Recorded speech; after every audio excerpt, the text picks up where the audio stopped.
nome de Samundo, diretamente das terras tradicionais dos povos Algonquin e Anishinaabe. Meu nome é Erika Jurt e esse é o podcast de quem vai embora, mesmo que volte.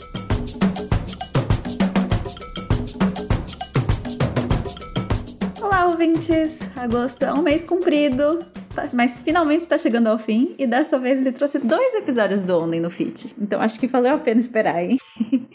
Nosso episódio extra do mês é uma entrevista com o Theo Santana, que rendeu tanto que com certeza ele vai ter que voltar para contar mais sobre todas as viagens que ele fez, porque olha, foram muitas. Como sempre, lembrando que o Onden e os outros podcasts da casa só são possíveis com a ajuda dos nossos apoiadores no apoia.se/Onden. A partir de R$5 mensais, você já ajuda a gente a manter nosso podcast no ar. Um agradecimento especial para os apoiadores Adriano Luiz Gatti, José Batista Silva e Camila Pupi. Se você for fazer uma viagem, considere reservar o seu hotel pelo nosso site. No nomedesemundo.com, você encontra a aba Reserve seu hotel, por onde você pode fazer sua reserva pelo Booking. Você não paga mais por isso e a gente recebe uma pequena comissão, então todo mundo sai ganhando. E se você não puder ajudar a gente com dinheiro, tudo bem, tem outro jeito de ajudar. Você pode seguir a gente nas redes sociais, no @OndenPodcasts, no Instagram e no Twitter. E você também encontra o nosso grupo no Telegram em t.se/podcastOnden.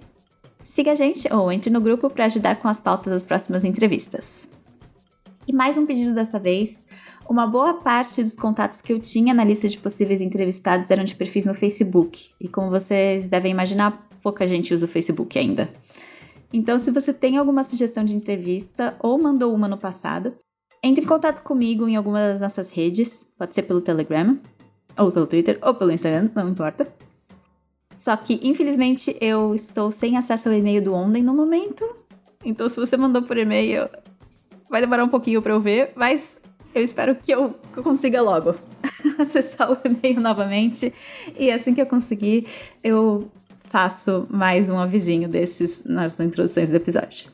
Então, por favor, me mandem sugestões de entrevistados, de pessoas que têm histórias legais para contar. E por fim, outro jeito de ajudar é indo lá no Spotify e dando 5 estrelinhas para o nosso podcast para ajudar a gente a alcançar cada vez mais ouvintes. Vamos agora para a nossa entrevista. Até a próxima. Continuem seguros e a salvo.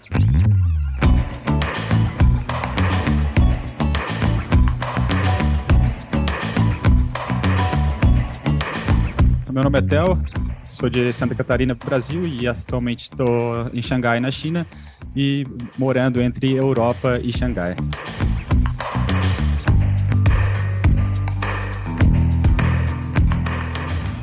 Muito obrigada, Theo, por ter vindo. Conta um pouco da sua história. Foi um caminho bem longo até você chegar na China, né? Sim. Desde você sair do Brasil pela primeira vez até você chegar na China. Como é que foi isso? Quando eu tinha 15 anos, estava no colégio ainda no Brasil. Naquela época, eu nunca tinha saído do Brasil. Início, assim, de viagens pelo mundo. E aí, a minha mãe veio com uma ideia de me mandar para a Rússia, para Moscou, para estudar lá, fazer tipo um intercâmbio de escola do ensino médio, assim. Aí eu falei, não, legal, vamos ver como é que vai ser minha primeira viagem internacional. A gente organizou tudo.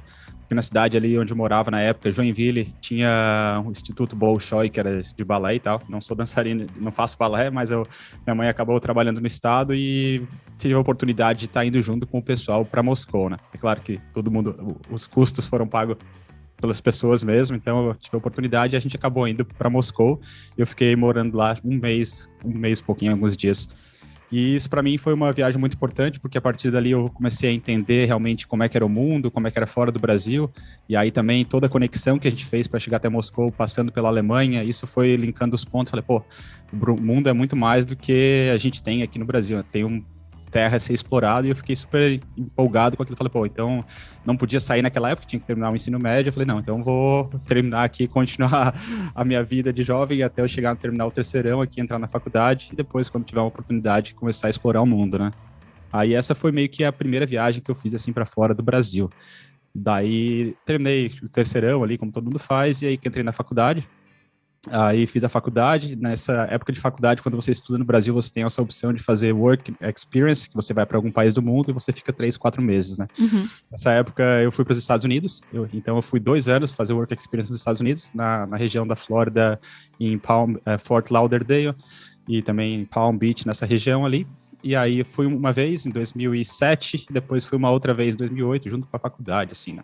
E aí sempre ficava 3 meses lá viajando, 3, 4 meses, aí conhecia um pouco os Estados Unidos, aí voltava, continuava a mesma questão da faculdade ali. A faculdade durou 4 anos e quando eu terminei, antes de eu pegar o diploma mesmo, eu peguei e falei, pô, tenho que ir para algum lugar do mundo, já tinha ido para os Estados Unidos, já tinha ido para a Rússia, e aquela época, em 2010, quando eu terminei, em dezembro de 2010, a China estava bombando. Aí eu falei, mãe, preciso para algum lugar do mundo, eu já tenho que explorar algum lugar aí, para onde é que eu vou? Eu falei, Europa, já tinha passado pela Rússia, Alemanha naquela época. Eu falei, não vou voltar para a Europa, porque a Europa meio que considerava naquela época já um país que estava meio que caindo, assim, tipo, as pessoas ficando mais velhas e tudo mais. Um continente antigo, eu chamava, né? Falei, então vamos para a China. E aí eu peguei um avião, eu conheci um rapaz que dava aula de inglês lá, em 2010, eu falei, tem como arrumar um hotel aí para mim? Ele falou, não, tem como arrumar Você foi assim, na cara. Na cara, assim, ele arrumou um hotel, eu falei, não, arrumei um hotel aqui para ti, tu vem. Aí eu peguei, não, beleza, vou aplicar o visto, apliquei o visto e fui, né? Fui com a cara e com a coragem, assim, mãe, tô indo, me despedi, a partir dali, 2010, dezembro de 2010, fui pra China, nem tinha pego meu diploma, nada, assim, e peguei, vamos, seja o que Deus quiser. Gente. Aí, assim que eu fui, basicamente, parar na China naquela época, né? Então, tem toda uma história por trás, mas... E aí, a partir dali de 2010, eu comecei a explorar o continente asiático. Uau! E o que te atraiu na China, né? Porque assim, você pensou eu imagino que você tenha pensado em outros países da Ásia também, né? Sim, o que me atraiu mesmo foi que quando eu trabalhava nos Estados Unidos, eu trabalhava na parte de depósito, eu lembro que a gente recebia produtos dentro do depósito e sempre vinha com as labels, com as etiquetas em chinês. E aí eu coletava aqueles papéis e falava, pô, um dia eu quero fazer negócio com esses chineses e quero entender de onde realmente vêm esses produtos, né? E aquilo me chamou muita atenção, assim, porque eu trabalhava, via bastante produto entrando da China, falei, pô, é uma ótima oportunidade para montar um negócio, quem sabe no futuro, né? Então, e a China estava crescendo muito entre 2010, 11, 12, 13, estava crescendo a 10, 11, 12% ao ano. Então eu falei, pô, eu acho que é um país que tem bastante oportunidade. Naquela época, entre 22 anos, eu estava ali, falei, quero explorar o mundo, então acho que é para lá que eu tenho que ir, né? Como eu falei, a Europa já estava meio que em decadência, assim, na questão, já estava meio que tudo completo, né? Não tinha mais aonde crescer na Europa, nos Estados Unidos também, e a China era um que estava crescendo, assim, eu falei, então para lá que eu vou. E acabei criando cara e coragem, comprando a passagem, mãe, tô indo, comprei a passagem de ida e volta e fui embora. Comprou a passagem de ida e volta, mas não voltou, né? Não voltei, exatamente. Na verdade, eu estendi ela para 1 ano, porque quando você compra uma passagem internacional, você tem o direito de estender ela durante 1 ano. Depois de 1 ano e alguns meses, eu voltei para o Brasil só para visitar, né? Mas aí, para voltar, realmente não voltei desde aquela época. E aí você chegou na China e foi fazer o quê? Trabalhar direto? Então, a ideia inicial, quando eu cheguei, era para eu dar aula de inglês. E aí, mas eu falei, pô, acho que dar aula de inglês, acho que não era muito o que eu gostaria de fazer naquela época, né? Então, eu falei, pô, se eu aprender o mandarim, a língua chinês, né? Então é uma coisa que eu vou ficar pro resto da minha vida e, tipo, ninguém me tira.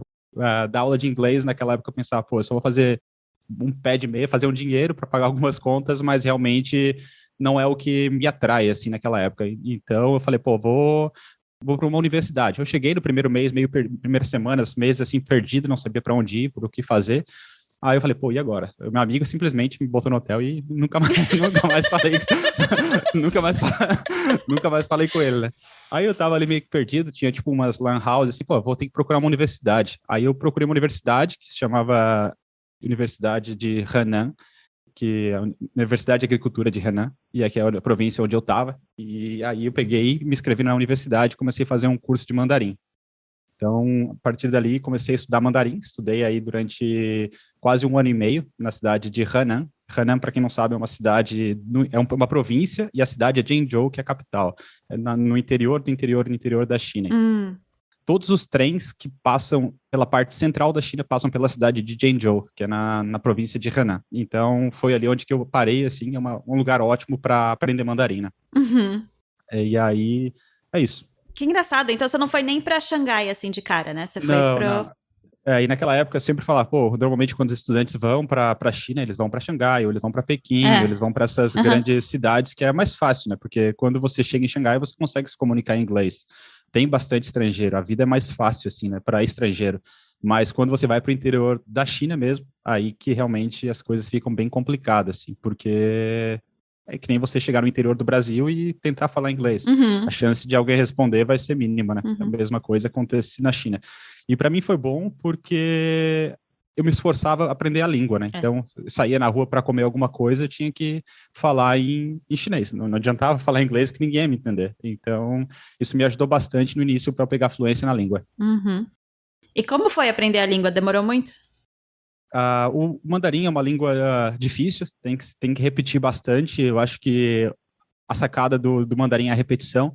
Eu sempre falo assim, se você quer aprender chinês, você tem que ser bom em decorar marcas. Quando você sabe a marca Volkswagen, você sabe a marca Fiat, você sabe a Peugeot, você consegue imaginar o logo daquela marca, e aí é a mesma coisa, os caracteres chineses. Você tem que decorar caractere por caractere para você conseguir ler e escrever. Caso contrário, não existe outra solução. Claro que cada caractere chinês tem um significado por trás, ou seja, quando ele tem 3 pontos, ele significa que é água. Quando ele tem um símbolo, é algo que é quente. Então, tem um pouco de similaridade, mas realmente para decorar, é que nem você decorar marcas de carros, assim, realmente é bem difícil. Tem que repetir por horas por dia para tentar conseguir aprender a língua, né? Uhum. E depois que você aprendeu, assim, imagina, quanto tempo você ficou estudando para você aprender, assim, terminar o curso? Naquela época eu não estava trabalhando, eu falei, pô, eu não vou fazer o curso, não vou dar aula de inglês. Dava aula de inglês no final de semana para pagar o meu aluguel, que na época, sei lá, eram uns $200 por mês. Tipo, eu tinha que pagar o aluguel, minha mãe não podia me ajudar, não tinha. Eu que me virava 100%, acordava às 7 da manhã, aí chegava na faculdade 8 horas e saía de lá às 7 horas da noite. Então eu ficava das 8 da manhã às 7 horas da noite estudando a língua. Uau! Fiz isso por 1 ano. Quando deu 1 ano, eu já estava super cansado. Eu falei, não, vou fazer mais o terceiro semestre. Aí no terceiro semestre eu meio que fiz, mas aí eu já estava pegando a fluência e eu falei, não, tá bom, já não preciso mais tanto. Aí deu uma relaxada, mas fiz por 1 ano exato, entre as 8 da manhã às 7 horas da noite, todos os dias. Só saía para comer, tomar uma água, já voltava, estudava, tudo isso. Hoje sou fluente 100%, assim. Eu falo, leio, escrevo, como a gente está conversando agora. Uau!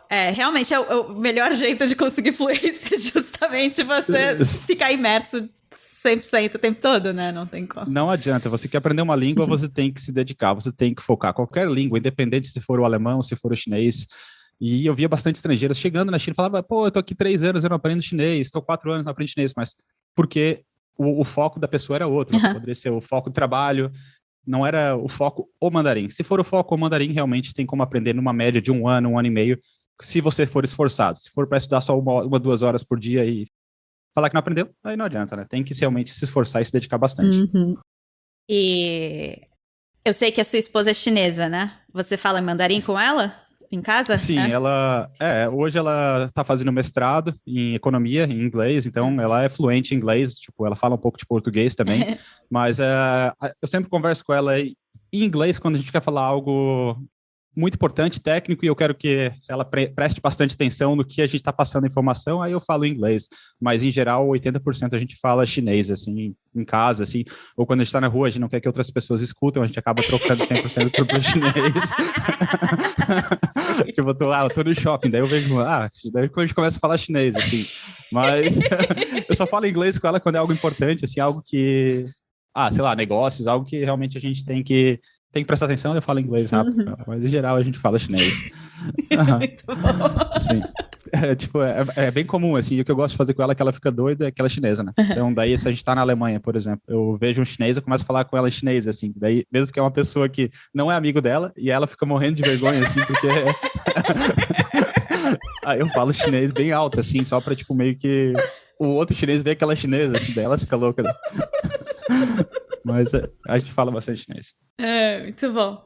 Então, aí depois que você acabou o seu curso, você decidiu, estou fluente o suficiente, ou, né, eu já aprendi o suficiente para daqui para frente continuar desenvolvendo sozinho. Isso. Aí, nessa época, beleza, peguei fluência, e aí, esse meio intervalo entre esse 1 ano, eu conheci a minha esposa, né? Que naquela época era namorada. E aí eu falei, pô, o que eu vou fazer? Eu fui pro Brasil, como eu falei para vocês, eu tinha uma passagem de volta, eu voltei pro Brasil com aquela passagem depois de 1 ano, e ela estava na China. Aí eu falei, pô, eu já falo chinês, será que eu fico no Brasil ou eu volto para a China? Poderia ter ficado no Brasil, procurado emprego e começado a trabalhar e criar carreira no Brasil. Mas aí, como eu me apaixonei por ela, minha esposa, eu falei, pô, eu tenho que fazer alguma coisa, né? Não vou deixar ela lá, já que já começou esse relacionamento, agora se eu simplesmente largar e deixar ela é uma sacanagem, né? Eu falei, não, então eu vou voltar. E aí eu acabei desistindo de voltar, mas eu falei para ela, só vou voltar se a gente tiver algum motivo para eu voltar, caso contrário, não me interessa. Daí eu falei, vamos aplicar para algumas bolsas de mestrado em uma universidade na China.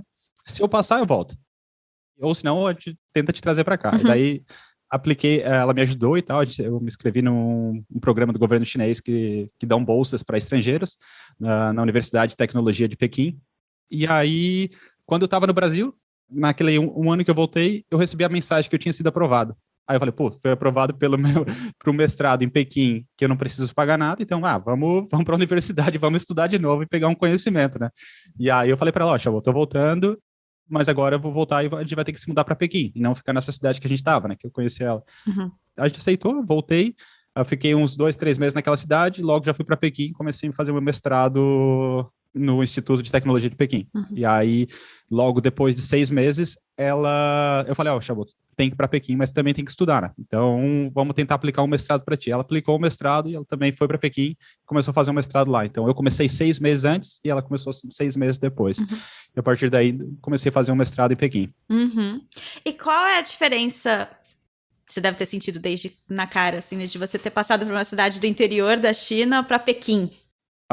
É um mundo diferente, não é só simplesmente uma cidade, é um mundo que é até difícil de explicar, assim, da questão ética das pessoas, maneiras que elas se movimentam, se mexem, ou parte cultural.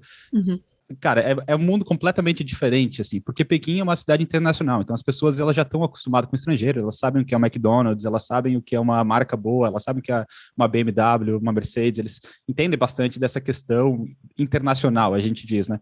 Já no interior da China, não, é terra de ninguém, é um mundo completamente diferente, até difícil de explicar para quem nunca foi para a China, ou para quem já foi, ouvinte que já foi para a China, sabe que realmente uma cidade do interior da China é completamente diferente de Xangai ou de Pequim, assim, é difícil até de explicar, assim, mas eu acho que o principal mesmo é a maneira que as pessoas se comportam, assim, posso dar um exemplo que é um exemplo que realmente acontece de cuspir no chão, essas coisas que não preciso comentar, mas que acabam, às vezes, alguns chineses fazem pela questão cultural deles, não é nada de normal, assim, na cidade interior eles fazem mais do que na cidade grande, assim, então, realmente, é bem diferente as duas cidades. E aí, depois que você acabou o seu mestrado, você foi trabalhar direto numa empresa chinesa? Não, você foi trabalhar... Não, então, daí fiz o mestrado, levou 2 anos, e naquela época estudando com um monte de estrangeiros e tudo mais, e aí eu atendia bastante brasileiros naquela época, que vinham para a China, como eu era fluente em chinês, eu fazia parte de tradução para eles, para principalmente empresários brasileiros que vinham, e aí eu fiz isso durante muito tempo, principalmente para a questão de comércio, né? Como eu estava fazendo mestrado em administração business, então eu usava um pouco do conhecimento na prática e acabava trazendo esses empresários para a China e fazia toda a parte de comunicação. Então eu estudava e trabalhava, mas depois chegou em um determinado momento que eu falei, pô, eu não quero mais atender brasileiros, estava ótimo, mas não era mais o que eu queria. Eu falei, vou tentar aplicar para uma vaga em uma multinacional, né? Porque o que faltava para mim era que eu tivesse esse conhecimento técnico, ou seja, de vendas, saber o que é cada departamento dentro de uma empresa. E eu falei, então vamos aplicar e vamos ver se eu consigo. Eu estava em Hong Kong, numa estação de metrô, assim, e aí eu vi um alemão, assim, aí eu peguei para ele e falei, posso usar outra bateria? Aquelas carregador portátil que eu estava precisando no celular para achar o endereço do meu hotel. Ele falou, pode. E aí ele pegou e me falou, não, eu tô nesse hotel aqui, vamos sair para tomar uma cerveja. Eu fui tomar uma cerveja com ele e eu contei a minha história para ele naquela época. Ele falou, não, eu conheço o dono de uma empresa na Alemanha que pode indicar para uma empresa alemã que eles estão em Xangai. Eu falei, não, então beleza, me passa o e-mail do dono que eu vou mandar meu currículo. Eu mandei meu currículo, eles me chamaram para uma entrevista em Xangai. Eu daí fui para Xangai, fiz entrevista, depois, logo que eu terminei o mestrado, não, a gente quer que você venha trabalhar para a gente, vem para Xangai. E aí, dessa época, eu peguei e me mudei para Xangai para trabalhar nessa empresa alemã, que é uma empresa parte automotiva, que fazem para peças para Mercedes, para BMW, para Porsche, para todas essas marcas alemãs de carro, né? E aí, a partir dali, 2014, comecei a trabalhar nessa multinacional alemã na China, em Xangai. Então, saindo de Pequim, vai para Xangai agora. Isso. Aí, depois de toda essa história, parei na cidade que considerava ter ficado mais tempo, que foi Xangai. Foi Xangai, sim.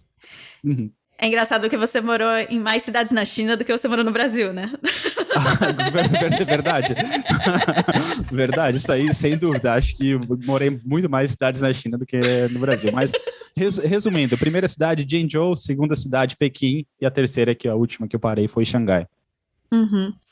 De Pequim para Xangai teve muita diferença também cultural, assim? Tem, porque Pequim normalmente é a capital da China, né? Então a gente fala que é a cidade política da China. Então, tudo que acontece em Pequim é controlado pelo governo. Digamos que vai acontecer uma festa em Pequim. Essa festa, normalmente, ela é controlada pelo governo. Então, tudo é controlado pelo governo dentro da cidade de Pequim. Não, aconteceu um evento, sei lá, que estão vindo o presidente dos Estados Unidos em Pequim. Então, eles fecham a cidade inteira. Então, ela é uma cidade legal, mas é uma cidade altamente controlada pela essa questão política da China. Então, ela é internacional, mas também não é tão internacional como Xangai. Então, a maior diferença entre Pequim e Xangai é a questão de quantidade de bares, restaurantes, eventos. Xangai tem muito mais eventos internacionais do que Pequim. Pequim um pouco menos, por causa desse controle que é criado pelo governo, também pela questão de segurança, né? Então, eles acabam fazendo muito disso. Então, Xangai é a cidade mais internacional que tem na China, assim, sem dúvida alguma, assim. Para tudo, assim. Não, quero ir num restaurante top, Xangai vai ter os melhores restaurantes do mundo, assim. Não, quero fazer um evento X, Xangai vai ter tudo. Então, a maior diferença é essa questão internacional. Pro estrangeiro estar morando na China, Xangai é a melhor cidade, sem dúvida nenhuma.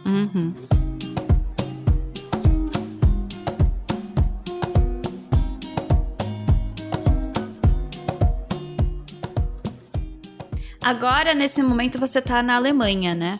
Isso. E você foi por causa do seu trabalho? Não, na verdade, eu sempre quis ficar entre um tempo na Europa, a parte do verão na Europa e a parte do inverno na China. Sempre quis ficar, mesmo trabalhando com China e Europa durante todo esse tempo, sempre quis ficar meio tempo, né? E aí o que aconteceu foi que minha esposa, ela começou a fazer um mestrado aqui na Alemanha, e aí eu sempre ficava, ia para a China, voltava, ia para a China, para a Alemanha, China e voltava. Ficava nessa questão de viagem, né? Até que a pandemia chegou e aí simplesmente travou, né? Então, hoje, tenho bastante coisas para resolver na China, mas o que acontece é que para você voltar para a China hoje como estrangeiro ou qualquer tipo que seja, a passagem primeiro não tem. Ontem mesmo eu estava olhando uma passagem para voltar para a China que eu tenho algo para resolver lá, e uma passagem estava saindo em média por 7, 8 mil dólares uma passagem. E aí não... e não tem passagens direto. Você tem ou vai para o Japão, ou você vai para Taipei, que é em Taiwan. E aí, essas passagens estão 7, 10, 15 mil dólares, Jesus. E fora isso, quando você volta para a China agora, você tem a questão da quarentena, né? O que é isso? A quarentena é você chega no país, o governo ele te manda para um hotel, no qual você tem que ficar 14 a 18 dias, e aí, se der positivo, você continua mais tempo ainda. Mas se der negativo, você vai para casa, você tem que ficar mais 7 dias dentro de casa. Então, é quase um mês que você perde para você poder sair e começar a caminhar dentro da cidade. Então, é um período muito longo e esse custo também é pago por você. Então, você pode ir para a China, mas você tem que esperar esse um mês até você conseguir liberar e pagar todos esses custos por conta própria. Então, realmente, para voltar, está cada vez mais difícil pela questão da pandemia. E você chegou a passar pelo começo da pandemia ou algum lockdown na China mesmo? Ou você estava na Alemanha já quando estourou tudo? Na verdade, eu voltei um pouco antes de começar todo, porque, na verdade, o corona ele começou em Wuhan, e aí depois ele foi espalhando por outras cidades, né? Então, não foi um lockdown inicial que a China fez. A China até demorou um pouco mais para começar essa questão de lockdown. Foi muito estranho a história, porque pessoas fora da China fizeram toda essa questão que a gente sofreu nos últimos 2, 3 anos, e a China estava tudo liberado, estava tudo acontecendo, todas as cidades estavam funcionando normal, assim. O que aconteceu é que depois que o mundo começou a vacina e tudo mais, todo esse processo que a gente está aí nos últimos 2, 3 anos, a China, ela, do nada, os casos começaram a subir e o governo veio com uma política de controle zero. Então, hoje está super controlado da China, tanto que meus amigos que estão em Xangai agora, eles ficaram 60 dias trancados dentro de casa sem poder sair, porque o governo está controlando cada vez mais toda essa questão da pandemia, né? Então, tá um pouco complicado, assim, que tá envolvendo não é só a questão do coronavírus, essas coisas que tá acontecendo no mundo, mas também tem bastante coisa política que tá acontecendo dentro do país, que é um tópico bem complexo para falar, mas tem esse lado entre política e realmente o que tá acontecendo. Então, digamos que hoje a China ela tá muito parecida com a Coreia do Norte. Então, para entrar realmente tá bem difícil. E fora isso, para os próprios chineses hoje saírem do país cada vez mais difícil. Eles não conseguem emitir visto, não conseguem emitir passaporte. Então, tá bem restrita assim, a questão hoje China para visitar ou tanto para sair, né? Eu lembro, eu tenho colegas chineses e eles falam a mesma coisa, né? Que às vezes eles assim, até pouco tempo atrás, eles queriam visitar a família, alguma coisa assim, e era basicamente impossível, justamente por isso, porque eles têm que passar por todo esse... E continua sendo bem impossível, assim. Tá cada vez mais difícil, a gente não sabe o quanto vai melhorar. Por exemplo, a minha esposa é chinesa, ela tá aqui comigo hoje, a gente quer voltar, mas não pode voltar, mas vai ter que passar por todo esse processo. Aí depois a gente volta, vai para o Brasil, outro país que seja, aí tem que voltar. Então tem que ficar nessa questão de incertezas, né? Às vezes você chega lá e eles fazem um lockdown e você tem que ficar 60 dias no hotel, no quarto, como aconteceu em Xangai na semana passada. Então, tem toda essa questão de você não sabe da incerteza que pode acontecer indo para a China no momento. Então, para quem está ouvindo aí, quer ir para a China, ou que seja para fazer negócio, ou para visitar, ou para estudar, se preparem, ou você fica um mês e também tem toda essa questão de incerteza no momento atual, né? Então, pode ser que daqui a alguns meses mudam, mas hoje a gente gravando isso aqui, realmente essa é a situação entre China. Só para quem não sabe, a gente está gravando em final de junho de 2022. Isso, porque preparem, porque realmente todo dia está mudando. Então é bom sempre estar acompanhando, perguntando, mas pode acontecer uma explosão de casos e simplesmente eles fecharem tudo, como aconteceu na semana passada na cidade de Xangai. Depois desse tempo todo morando na China, ou indo e voltando, né, entre a China e a Europa, o que você admira no povo chinês e o que você não consegue entender até hoje? O que eu admiro pelo povo chinês é que eles são povos muito trabalhadores. Não existe ninguém no mundo assim que trabalha tanto quanto os chineses. É um tipo de povo que realmente eles sabem a competitividade que tem dentro do país por ser uma população muito grande. A gente está falando aí no número de 1,3 bilhões. Então eles sabem que a competitividade interna é muito grande. E se eles não se esforçarem, forem os melhores no que eles fazem em um determinado assunto, eles nunca vão se destacar em lugar nenhum, assim. Então, por exemplo, se eu pegar um estudante chinês, ele vai ser o melhor estudante que você já conheceu, porque ele sabe se ele não se dedicar tanto, o outro amigo dele vai se dedicar e ele vai ficar para trás, ele não vai ter oportunidade. Então é um lugar muito competitivo para as pessoas, no que se tornam eles um povo muito trabalhador, muito estudante, muito hardworking, como a gente fala em inglês, né? Trabalhador, esforçado. Isso me admira muito neles, assim. Então, hoje ainda eu trabalho bastante com chineses, trabalho quase diariamente com eles, falo chinês quase todo dia. E é um tipo de povo, por exemplo, mesmo não estando no horário de trabalho deles, eles atendem o telefone, eles respondem, eles estão sempre trabalhando sem parar. Mas por que eles fazem isso? O maior motivo é a competitividade interna, porque eles sabem, se eles não fizerem, os amigos deles vão fazer e eles vão simplesmente... Então, essa é uma coisa que mais me chama a atenção, assim, do povo chinês, assim, eu admiro bastante isso, comparado com qualquer país, independente se for o alemão, se for o brasileiro, o americano, realmente os chineses é de tirar o chapéu nessa questão de esforço.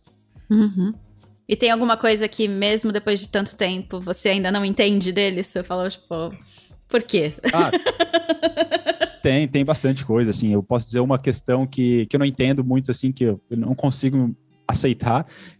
Eles é uma população que só fala sim. Eles só falam sim para tudo, assim. Digamos que, não, você sabe isso, sei. Você faz aquilo, sei. Eles simplesmente eles falam que sabem tudo, sim, sim, sim. Aí no final das contas eles nem entenderam o que tu falou e eles estão confirmando alguma coisa, assim. Então essa é um ponto, assim, que eu acho que eles têm que aprender a dizer ou não também. Não simplesmente sim, sim, sim, sim, tudo e às vezes falar, você entendeu? Sim. Ele nem entendeu o que você tá falando, assim, e ele vai confirmando e vai falando, você sabe o que é isso? Sei, sei, sei. E aí, então eu sempre tenho que confirmar 5, 6 vezes pro chinês para ver, are you sure?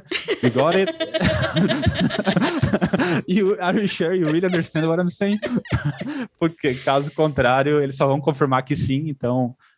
Mas é uma parte cultural, assim, então, é uma coisa que você se acostuma. Eu acho que tem um pouco a ver também com essa competitividade também, né? Acho que o medo de falar não e você passar para outra pessoa pode ser meio grande, assim. Com certeza, assim, tipo... competitividade, se a pessoa não sabe, ela vai se sentir inferior. Também na China tem essa questão de inferioridade, ou seja, respeitar quem tem mais poder ou mais velho. Então, por exemplo, se você é mais velho dentro da cultura chinesa, você tem que respeitar automaticamente, ou se você é um chefe, você sempre tem que aceitar. Eu acho que essa vem uma questão muito cultural do passado, por a China também ter um imperador no passado. Isso meio que transformou a sociedade, sempre tem alguém no topo e eles têm que escutar essa pessoa, assim. Então, isso influencia muito na questão cultural chinesa. Pode ser que seja isso, que eles acabam falando sim, como provavelmente falavam para o imperador no passado, né? Além disso, você teve algum outro choque cultural muito grande? Acho que o maior choque cultural que eu tive na China, no início, principalmente, foi a questão da comida. A comida realmente, ela foi muito difícil, assim, para me adaptar. Não é nem só o sabor, mas também o cheiro.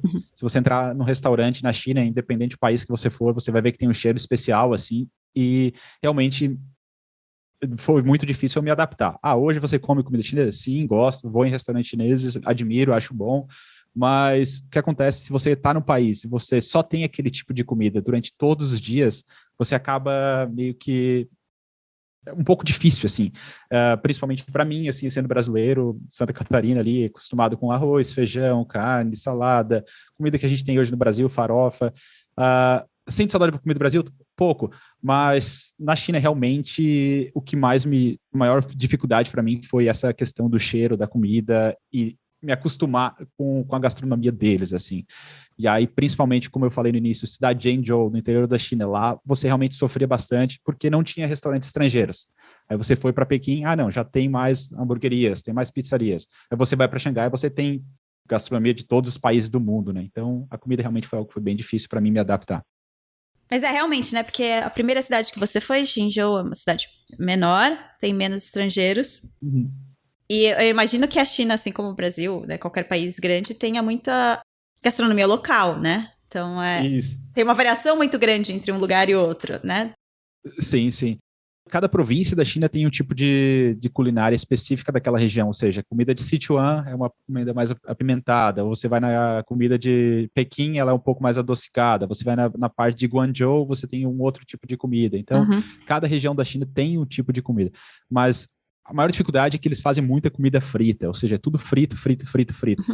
Você até dá para comer um dia, outro, 2, 3, 4, mas todos os dias depois morei 10 anos na China, então não foi tipo algo que há uma semana foi uma viagem internacional para a China.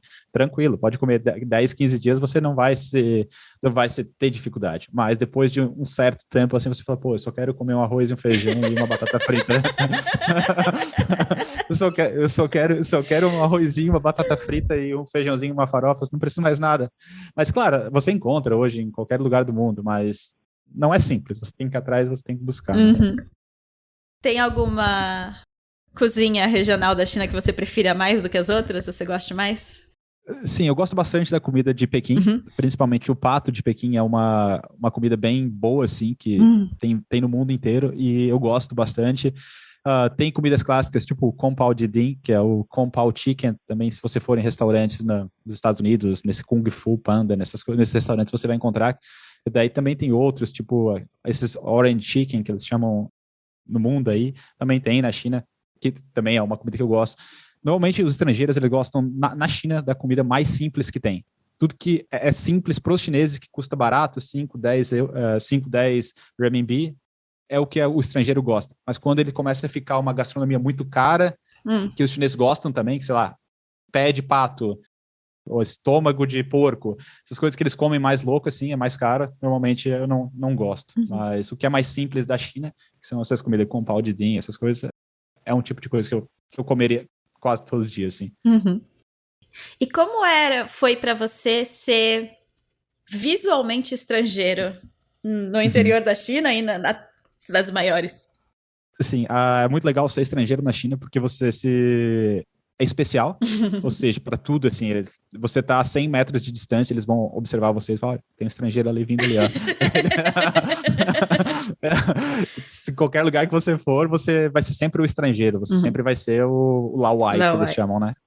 Então, independente, é bom isso, porque você acaba sendo especial, assim. Então, se você mora no condomínio, todo mundo vai te tratar super bem. Os chineses, em geral, eles gostam muito dos estrangeiros.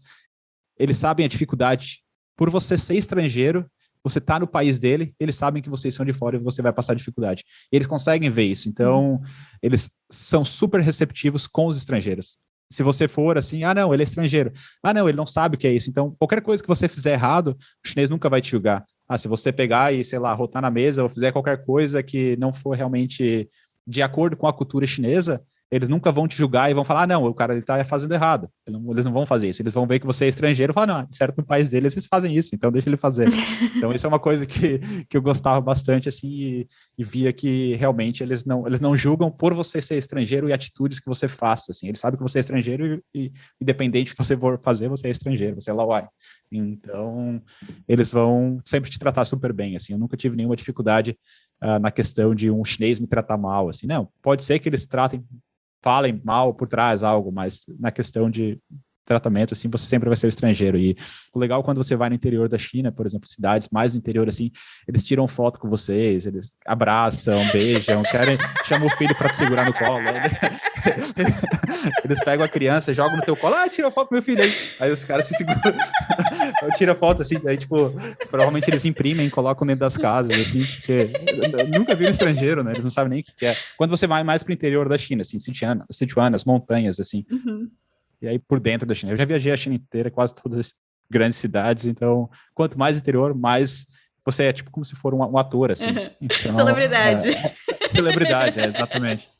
Tem até um fato engraçado que muitos estrangeiros, quando eles estão na China, eles acabam sendo pagos para ir em restaurantes ou em bares para ficar simplesmente tomando uma cerveja, e aí, por você ser estrangeiro, eles acham que o lugar é chique, o lugar é caro, e aí eles pagam para os estrangeiros tomar uma cerveja, tipo, e só ficar tomando cerveja ali, e só para estar naquele ambiente, e a pessoa vê que é um ambiente caro de estrangeiros e tudo mais. Então tem várias cidades, quanto mais no interior da China, mais isso acontece, de eles pagarem você para você ficar, tipo, dentro do bar só tomando uma cerveja. Gente, eu li uma vez um artigo, uma reportagem, que era sobre estrangeiros na China também, e que eles eram chamados para participar de reality show. Ah, isso tem. E aí, então assim, tipo, gente que nunca cantou na vida, nem nada assim, ia participar de reality show de competição de, tipo, ídolos, assim, né? Isso, não. Aumentava a audiência, não sei. Audiência, exatamente. Não, eu tenho amigos que participaram disso, casaram em eventos nacionais, assim, para passar na televisão, falar, o chinês casando na China. Eles gostam, né? Porque eles sabem que a gente é de fora, é um país diferente, é uma pessoa diferente. Se a gente olhar pra gente, a gente sabe que a gente é completamente diferente de qualquer asiático, né? Então, para eles, chama muita atenção, assim. E eles pagam, eles dão dinheiro, eles não estão nem aí. Eles querem que o estrangeiro venha e more na China, porque para eles é bom, né? É bom sempre ter alguém de fora para estar compartilhando o conhecimento, né? Uhum.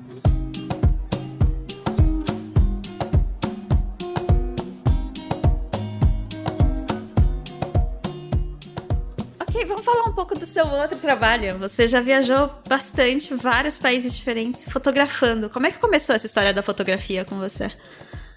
Porque eu fui para a China pela primeira vez em 2010, e naquela época eu falei, pô, vamos começar a viajar pelo mundo e ver até onde vai, né? Aí eu fui para a primeira viagem, fui para Hong Kong, que foi a primeira cidade, assim, que eu falei, pô, gigante, colônia inglesa, bastante coisa para ser explorável. Eu vi os prédios, caramba, olha isso, cara, parece Nova York. Eu já tinha ido para Nova York, assim, mas na Ásia, assim, falei, pô, legal, muito massa.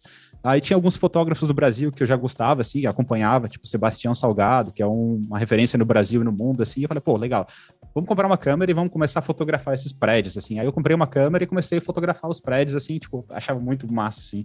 Eu falei, pô, legal, vamos para o próximo país. Qual? Macau. Macau é uma colônia portuguesa que fica do lado de Hong Kong, né?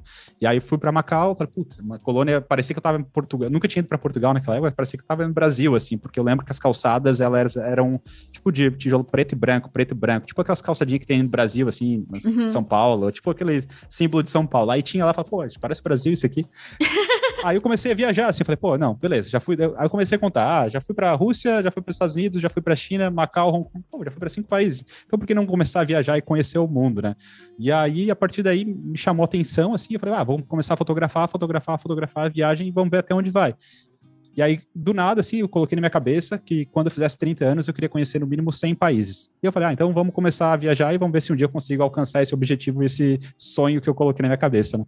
Aí eu fui colocando e fui viajando, 1, 2, 3, mas eu não ia, tipo, para um país e contava, não, marquei e fui nesse país. Não, eu ia e realmente queria explorar o país, queria saber da cultura, queria entender o que estava acontecendo, da gastronomia do país, né? Mas aí foi acontecendo, fui viajando, e a partir dali, quando eu cheguei a 30 anos, fechei 105, 108 países, assim, antes dos 30. Uau! E aí foi mais uma questão meio que por tentar descobrir e explorar, assim. Você é jovem, você vai, não, vamos pra lá, vamos pra cá, e vamos indo, colocava a mochila nas costas, fazia essas viagens, tipo, de couchsurfing, onde você fica na casa dos outros, dorme, gastava pouco, e aí começava a viajar, assim. E aí, depois de um certo tempo, começou a ficar difícil de conhecer países novos, mas aí eu já comecei a trabalhar, começava a juntar um pouco mais de dinheiro, não, vamos pegar uns voos para o Bahrein, vamos pegar uns voos para Tanzânia.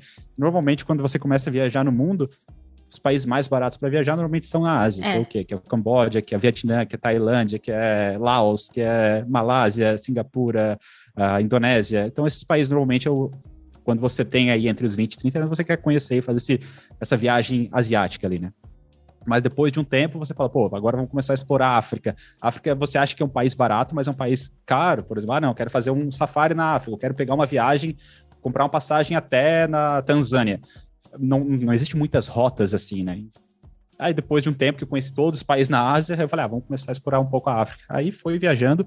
Nisso eu sempre gostei de fotografia, sempre levava a câmera comigo, e aí fui entendendo, e aí tinha alguns amigos que trabalhavam para Nike, alguns trabalhavam para Adidas na época em Xangai. Eu falei, vamos começar a fazer fotografia para eles. Aí comecei a trabalhar como fotógrafo de viagem e também trabalhando para grandes marcas, fazendo projetos sempre gostei também de skate, de streetwear, de moda. E falei, vamos começar a fazer fotografia. E começar a viajar, fazer uns projetos, trabalhos de fotografia, juntava um pé de meia, continuava viajando e fui fazendo isso até realmente chegar no meu objetivo, que era conhecer 100 países. Incrível. E foi numa dessas viagens que você conheceu o Onden, né? Como é que foi? Sim, exatamente. Eu estava na cidade de Muscat, em Oman, que é logo no sul ali de Abu Dhabi, Dubai, próximo Catar. Eu estava fazendo uma viagem por Oman, assim, pelas cidades ali. E aí, do nada, eu cheguei no hostel com uma mochila, como você chega em qualquer viagem, sempre chega com o hostel e fala, queria fazer check-in. Aí, do lado, tinha um pessoal falando em português. Falei, vamos brasileiros. Daí, da onde? Santa Catarina. Opa, sou de Santa Catarina também. Daí, vamos sair para dar uma volta aí pela cidade. Aí, conheci eles, casal bem, gente boa. E a partir daí, a gente começou a viajar por Oman, assim. E aí, um dia eu tava no restaurante, comendo com eles, próximo do hostel. E daí ele falou, tem um canal ali, que é onde, que eles entrevistam viajantes do mundo e tal. Acho que o teu perfil... Eu falei, não, já viajei quase 100 países, estou viajando pelo mundo aí, conhecendo os países. Ele falou, não, pode ser que seja um canal interessante para você fazer uma entrevista com eles. Eu falei, não, beleza, vamos mandar um e-mail. Vamos procurar aqui no site deles, qual que é o e-mail. Aí eu entrei ali, escrevi, meu nome é Theo, já conheço mais de 100 países, quem sabe moro na China e gostaria de ver a possibilidade de você estar entrando nesse podcast. E aí apareceu a Erika aqui. E estamos agora hoje aí conversando.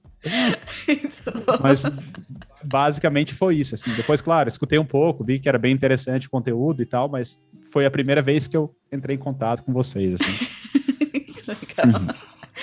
Acho que provavelmente muitos dos ouvintes aqui hoje também acabaram conhecendo com viagens, com certeza, assim, tipo, tá em algum lugar do mundo, tem aquele podcast do cara que gravou nos Emirados Árabes, tem aquele que gravou lá na Alemanha, e daí você acaba conhecendo, né? Então, acho que hoje a internet, graças a Deus, está gerando essa possibilidade para a gente também conhecer outros países, outros lugares, outras culturas, outras pessoas, que é basicamente o que vocês mostram aí no canal, né? Sim. E depois de ter visitado mais de 100 países, teve algum país ou alguma experiência que te marcou muito, assim? Eu acho que o que mais me marcou, assim, que eu até me arrepio, assim, foi uma viagem que eu fiz entre Nepal e Índia. Tipo, a Índia e o Nepal são um dos países mais pobres do mundo, e aí você vê aquela desigualdade que tem, e você fala, eu realmente tenho que agradecer por eu estar morando nesse país aqui e ter todas essas possibilidades.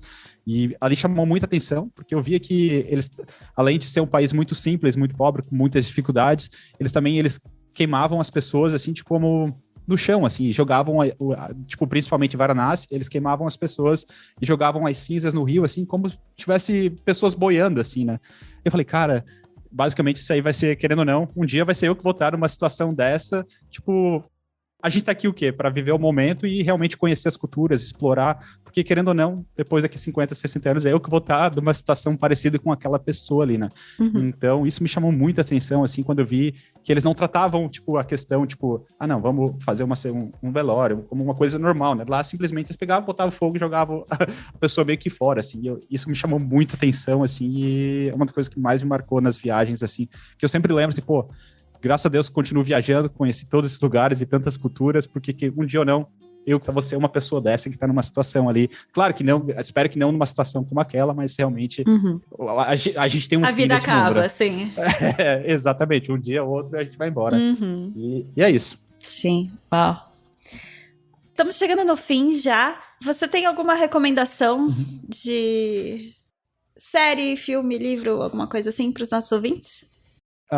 De séries, a última que eu assisti que me chamou muita atenção foi a do Jordan, na Netflix, que mostra toda a história do Michael Jordan, desde o início da carreira até o final da carreira, mostrando toda a parte, como ele começou como jogador de basquete, as dificuldades que ele teve, e me chamou muita atenção pela dedicação que o Jordan teve em toda a sua carreira para ser o melhor jogador de basquete do mundo, assim. Então, se vocês não assistiram, assistam a essa série do Jordan na Netflix, e prestem só atenção o quanto ele se dedicou para ser realmente o Michael Jordan. Assim. Só prestem atenção no detalhe, em todo o esforço que ele fez, que vocês vão se surpreender. Assim. E pense assim, se ele se dedicou tanto, se um dia eu quero chegar a algo parecido com ele, eu tenho que também me dedicar o máximo possível, senão não vai ter chance. Porque, é claro que é difícil, mas o que me chama mais atenção é toda a dedicação, o esforço que ele teve para chegar e ser o Michael Jordan.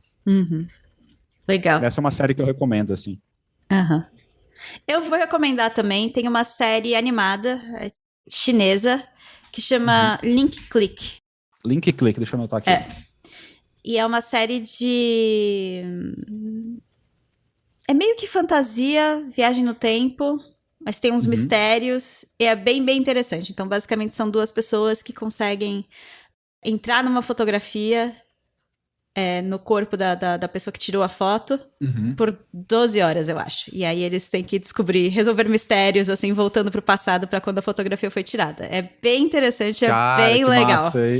E eu que sou apaixonado por fotografia, com certeza vai encaixar e vou com certeza vou assistir. Já gostei da ideia, imagina assim, porque às vezes eu procuro fotografias antigas e fico pensando, quem clicou nessa foto aqui nesse determinado momento? Porque às vezes você foto assim, cara, que foto bonita é essa? E realmente, se aconteceu isso dentro da série, deve ser muito interessante, porque às vezes até eu mesmo fico me pensando o que aconteceu por trás daquela foto que eu vejo em determinada exposição, em determinado lugar. Sim, é bem legal, é bem, bem interessante. Massa. Bem divertido. Ok, planos para o futuro. Você agora está na Alemanha, você vai querer ainda voltar para Xangai ou ir para algum outro lugar? Tem algum país que você ainda não visitou, que você precisa visitar? Então, já eu conheci quase todos os mais difíceis, assim, tipo como Coreia do Norte, essas coisas, já conheci Irã, já conheci todos eles, mas agora eu quero realmente focar eu estava olhando aqui para ir talvez para Groenlândia, é um país que eu quero visitar bastante, assim, que é um pouco mais caro, Antártica, são países que hoje, graças a Deus, tem uma possibilidade de estar viajando, antes não tinha, e eles são muito caros, assim, as passagens para Groenlândia, tipo 1.000 euros, 2.000 euros, então é caro porque são países mais difíceis de ser alcançados, chegar até lá, né? Então eu tenho bastante, Galápagos também é algo que eu quero conhecer bastante, então esses são os lugares que estão na lista, assim, de lugares para eu conhecer, mais ilhas ou o país na África que são difíceis de ser alcançáveis, assim, então estou tentando focar nisso aí, né? E China, com certeza, quero voltar, meu trabalho está acontecendo lá, a gente tem todas as coisas, está tudo rodando na China, então eu vou bastante para a China, continuo fazendo isso sem problema, e a minha família está lá na China, sim. Então, querendo ou não, hoje a minha esposa é chinesa, então tem as nossas coisas lá, então eu vou voltar sempre para a China, vou continuar sempre sendo o TEL da China, que é o quê? Que estou entre a China e o mundo, né? A China com certeza vai ser a minha segunda casa. Eu só tenho que esperar essa questão da pandemia agora mudar um pouco, ver quando é que realmente a China vai poder voltar, se esse vírus ele não vai se espalhar pelo mundo e vai continuar ficar cada vez maior do que acontece hoje, não sabe, cada dia muda, mas espero que abra logo e eu possa voltar e fazer viagem pelo menos a cada 2 meses estar presente lá, né? Então eu tô aguardando mesmo essa questão que realmente abra e a gente possa continuar viajando cada vez mais e focar nos meus negócios que estão por lá. Parênteses, você já visitou a Coreia do Norte? Já visitei a Coreia do Norte, sim. Peraí que eu não sabia disso, vamos voltar um pouco, falar um pouquinho da Coreia do Norte, como é que foi isso? Já viajei à Coreia do Norte, né? A Coreia do Norte, normalmente existe no passado existia, né? Porque o corona mudou tudo, mas existia um Kyoto Tour, que você ia da Coreia, ia da Coreia para a Coreia do Norte, um tour, assim, que era especial e tal. Mas no meu caso, eu fui pela China.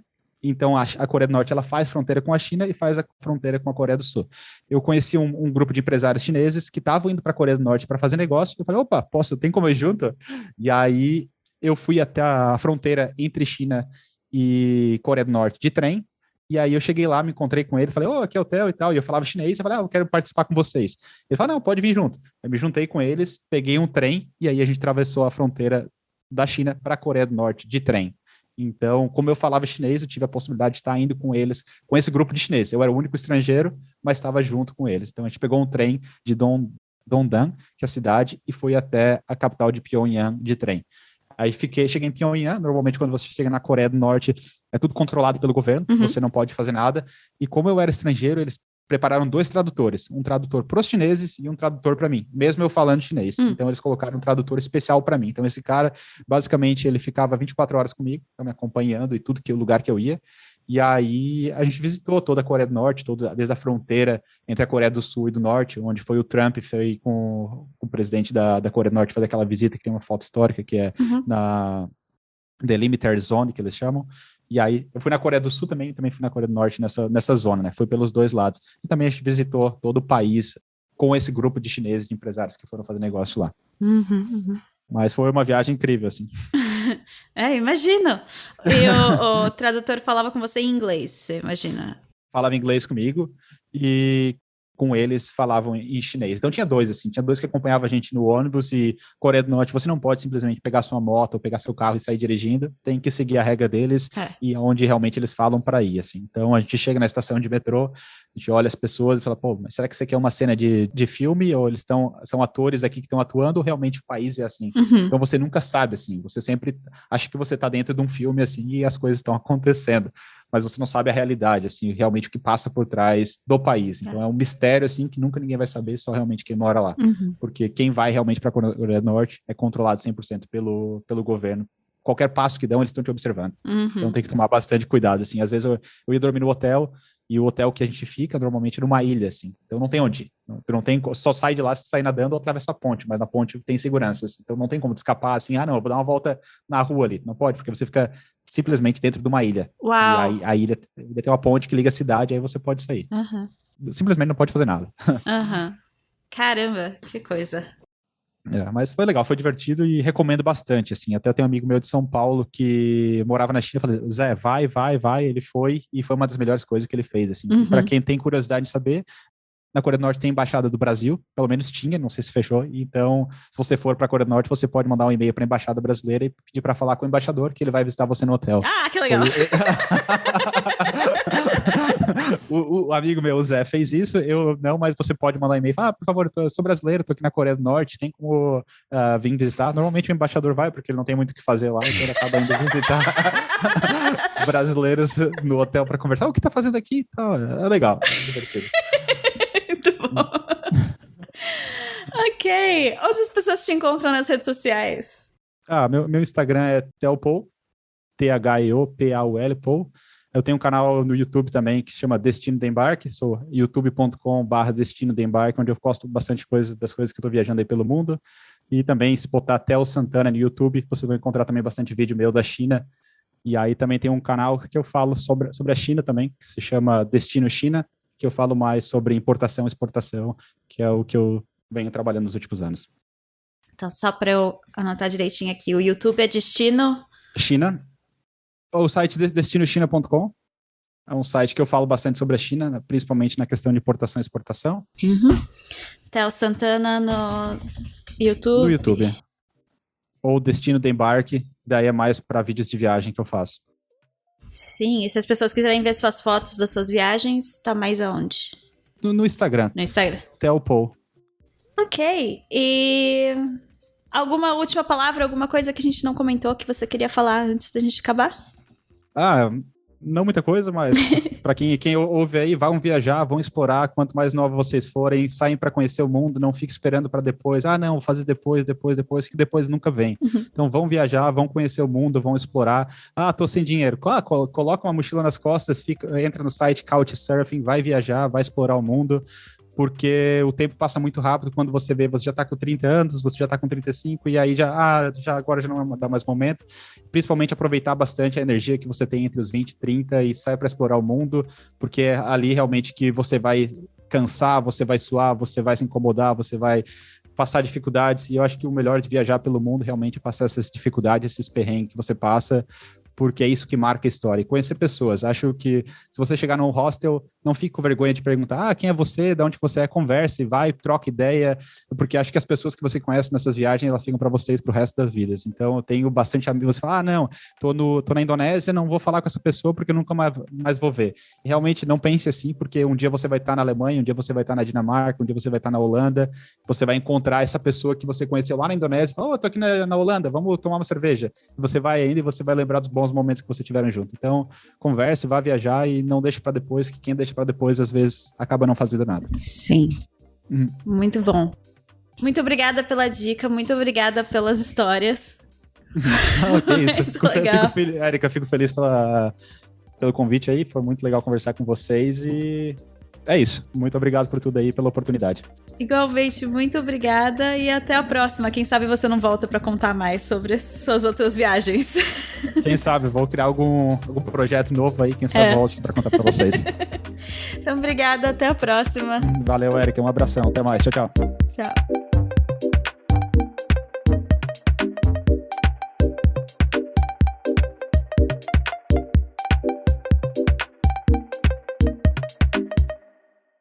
O Nome de Semundo é gravado em território tradicional não cedido dos povos Algonquin e Anishinaabe, que hoje é conhecido como a cidade de Ottawa, capital do Canadá.